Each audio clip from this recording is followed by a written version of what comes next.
राष्ट्रवादी काँग्रेस अजित पवार गटकडून प्रभाग क्रमांक 6 मधील माजी महापौर मैनुद्दीन बागवान व ॲडव्होकेट बिल्किस बुजुर्ग यांचे उमेदवारी अर्ज दाखल. भव्य प्रचार फेरीने शक्ती प्रदर्शन. राष्ट्रवादी काँग्रेस अजित पवार गटकडून प्रभाग क्रमांक 6 मध्ये माजी महापौर मैनुद्दीन बागवान व ॲडव्होकेट बिल्किस बुजुर्ग यांनी आपले उमेदवारी अर्ज दाखल केले. अर्ज भरण्याच्या निमित्ताने शहरात भव्य पदयात्रा व प्रचार फेरी काढून शक्ती प्रदर्शन करण्यात आले.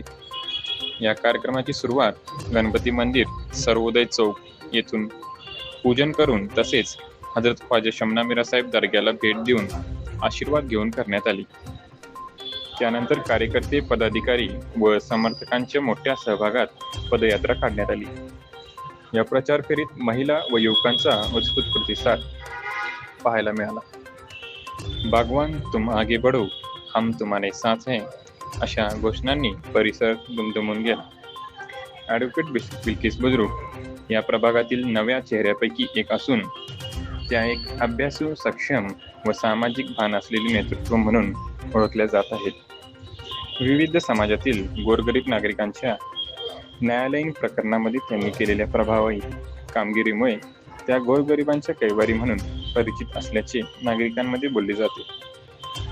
यावेळी माजी महापौर मैनुद्दीन बागवान यांनी सांगितले की प्रभागातील आतापर्यंत केलेल्या विकास कामांच्या बळावरच आम्ही ही निवडणूक लढवत आहोत. उर्वरित विकास कामेही गतीने पूर्ण करण्याची आम्ही कटिबद्ध आहोत. त्यानंतर मिरज महापालिका कार्यालयात दोन्ही उमेदवारांचे अर्ज अधिकृतरित्या दाखल करण्यात आले. या भव्य प्रचार फेरीमुळे प्रभाग क्रमांक 6 मधील राजकीय वातावरण तापले असून राष्ट्रवादी काँग्रेस अजित पवार गटने आघाडी घेतल्याचे चित्र दिसून येत आहे. सांगली मिरज कुपवाड शहर महानगरपालिकेच्या हा 6वी वार्षिक महानगरपालिका इलेक्शन आहे. हा महानगरपालिकेमध्ये राष्ट्रवादी काँग्रेस पक्षातर्फे, अजितदादा गटातर्फे आज मी आणि माझ्यासोबत असलेल्या बिल्किस बुजुर्ग आम्ही आज दोघं जण आज अर्ज दाखल करणार आहे. ते अजितदादा पवार हे आज संध्याकाळी निर्णय घेतील. ज्या पद्धतीने ज्यांना जे सोयीचं वाटतं त्या पद्धतीने अर्ज भरून घ्या. पक्षाकडनं ईबी फॉर्म आज संध्याकाळी येथील नियमाप्रमाणे फॉर्म भरण्याची मुदत उद्या 2 वाजेपर्यंत आहे. 2 वाजेच्या आत ईबी फॉर्म महानगरपालिकेत जमा होतील.